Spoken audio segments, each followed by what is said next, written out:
Wood Testers.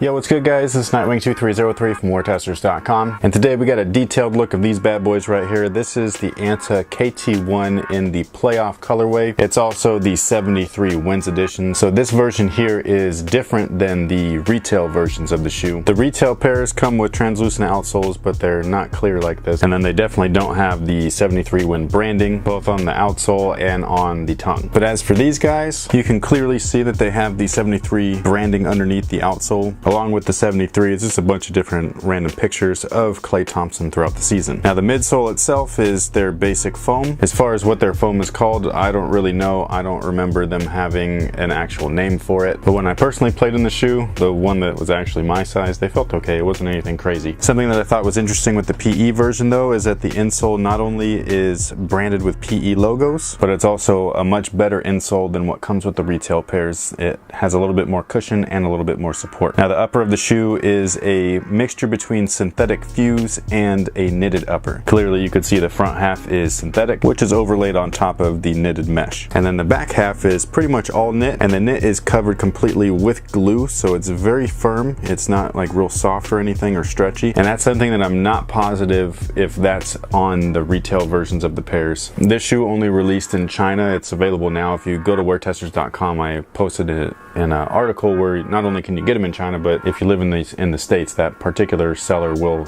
ship overseas. However, I don't have, this version of the shoe because like I said, it didn't release here, so I don't know if the retail pairs are backed with glue the way that this one is, or if it's just a PE pair, because these are supposed to be made for Klay, and so maybe he needs a little bit more support. I'm not really sure. All I know is that this guy right here is very, Nike fly knit basketball-ish, where it's knit, it's a real material, but they glued the heck out of it because they needed to be stronger for basketball. And on the tongue you can see Klay Thompson's signature, and then on the other shoe you can also see that it has that 73 branding. So overall, this is a really dope thing to have in my possession. Personally, I'm still in shock that I have this thing. Like, this is crazy. I think that they're dope. I love the speckles that they have on the midsole. They're actually not yellow, they're gold, which I think is really cool, and I love the gradient that they have on the midsole as well. And that pretty much takes care of it. So thank you guys for watching. Thanks for all your support. Make sure to let me know what you guys think about these things. I think that it's a pretty cool item to have in my collection, I guess.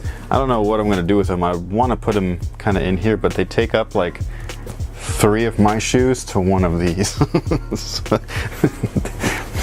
This shoe is huge, man. So I don't know what I'm gonna do with them. So for now, I'll just put them back in the box. But I think that this is really dope. Really big thanks to everybody over at ANTA. I'm still just, I can't believe that I have a pair. I don't really deserve a pair, so this is really cool. But again, let me know what you guys think, and that's pretty much it. So thanks again, and until next time, guys, have a good one.